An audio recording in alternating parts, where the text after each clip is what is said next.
क्या हाल चाल है? कुशल मंगल। आज बहुत दिन बाद मैं आपसे मुखातिब हो पाया और उम्मीद है कि आप सभी स्वस्थ होंगे, मस्त होंगे और खूब प्रसन्न होंगे। उम्मीद करता हूं कि भविष्य में भी आप लोग लगातार संस्था के यूट्यूब चैनल को देखते रहेंगे। अब वैकेंसी जैसे बार बार हो रहा था, विरोध हो रहा था कि वैकेंसी नहीं आ रही, वैकेंसी नहीं आ रही है। अब वैकेंसी लगभग लगभग सारी आ गई हैं।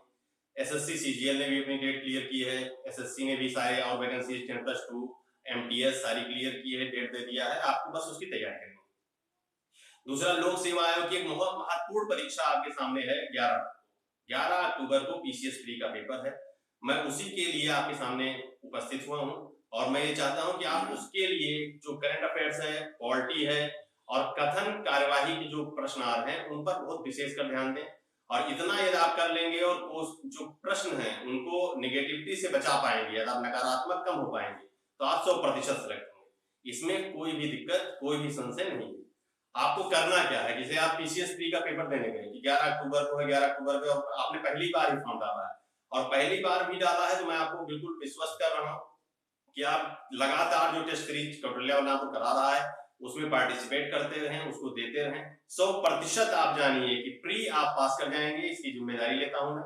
लेकिन उसके साथ साथ क्या है कि करंट की जो भी चीज बुकलेट मार्केट में जो भी आ रही है, चाहे घटना चक्र आ रही है, चाहे परीक्षा मंथन आ रही है, आप उसको लगातार पढ़ते रहिए और इतने अच्छे से कंठस्थ कर लीजिए कि यदि कोई अन्य स्टूडेंट एक प्रश्न को करने में 30 सेकंड ले रहा है तो आप उस प्रश्न को करने में मात्र 15 सेकंड ले। ये एक्टिविटीज आप करेंगे तो आप जानिए पूरी तरह से आप 100% सफल होंगे। प्री सफल होने में कोई दिक्कत नहीं है। सीटें इस बार अपेक्षाकृत कम है, लेकिन इससे आपका मन जो मनोबल है वो कम नहीं होना चाहिए, वो और थोड़ा सा बढ़ना चाहिए। सीटें कम है, आपको केवल एक सीट चाहिए। आपका सारा कंसंट्रेशन है कि हाँ ठीक है, जो पीसीएस प्री का टारगेट है मेरा 110 प्रश्न मेरे सही रहे 150 में, तो हम 100% सफल हो जाएंगे।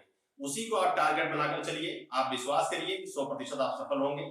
और जो एसएससी के भी स्टूडेंट हैं, अभी भविष्य में लेखपाल की वैकेंसी आने वाली है। इस बार अधीनस्थ आयोग कराएगा लेखपाल की वैकेंसी, तो आप लेखपाल चाहे राजस्व लेखपाल हो चाहे चकबंदी लेखपाल हो, तो आपको क्या करना है कि 2 पोर्शन बहुत स्ट्रॉन्ग अभी से करना है। एक आप जीएस पर ठीक से फोकस कर लीजिए, हिंदी पर, और जिनका गणित स्ट्रॉन्ग है वो गणित के साथ साथ किसी और सब्जेक्ट पर फोकस कर ले, चाहे जीएस पर चाहे हिंदी पर। दो इतने अच्छे मजबूत रहे कि उन दोनों में आप 100% कर पाए, उसमें एक भी प्रश्न आपके गलत नहीं होंगे, तो आप विश्वास मानिए कि आप 100% उसमें भी सफल हो जाएंगे। और लेखपाल के लिए अपॉर्चुनिटी इसलिए अच्छी है कि वहां केवल रिटर्न एग्जाम होना है, मेरिट नहीं करनी है और आपका सिलेक्शन हो जाना है। और सिलेक्शन के लिए सबसे महत्वपूर्ण है कि आपका मनोबल बना रहना चाहिए। मैंने कई बार आपसे डिस्कस करते टाइम भी बोलता हूं कि सरकारी नौकरी की अपनी एक महत्ता है, सरकार के प्रति काम करने की, जनता के प्रति काम करने की एक कर्मठता है। उसमें गांव वाली कहावत भी याद रखिए, मैं कई बार डिस्कस किया है, करो नौकरी सरकारी, रोज का सरकारी। जब तक आप इस जिज्ञासा पर नहीं टिके रहेंगे, आपने देखा कोरोना टाइम में भी सरकार के जो कर्मचारी रहे उन्होंने अच्छा काम किया और भविष्य में भी काम करेंगे। और जनता के लिए भी एक काम करना बहुत बड़ी उपलब्धि होती है। कई कंपनियां हैं, फैक्ट्रियां, वो सब अपने लिए ही काम कर रहे हैं, तो रोजगार उपलब्ध करा रहे हैं, उसका मैं विरोध नहीं कर रहा। लेकिन जनता जिसका कोई लेना देना नहीं है उसके लिए कोई काम कर रहा है तो सरकार कर रही है, सरकारी कर्मचारी का।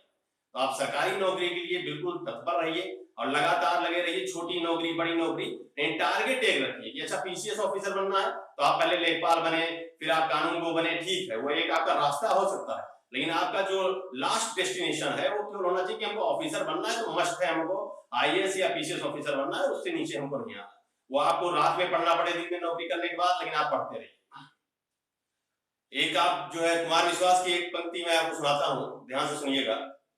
हार गया तन मन पुकार कर तुम्हें, कितने एकाकी हैं प्यार कर तुम्हें, कितने एकाकी हैं प्यार कर तुम्हें।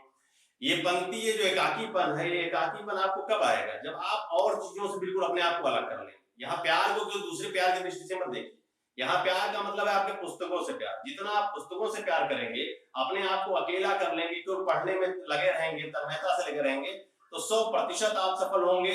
इसमें कहीं भी संशय नहीं। आप एक बार ठान लीजिए कि हमको पढ़ना है और हमको सरकारी नौकरी ही लेनी है और सरकारी अधिकारी ही बनना है, तो आप सभी कर सकते हैं, सभी बन सकते हैं।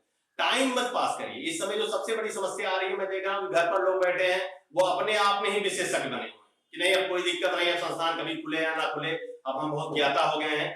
ज्ञाता बनने की जरूरत नहीं।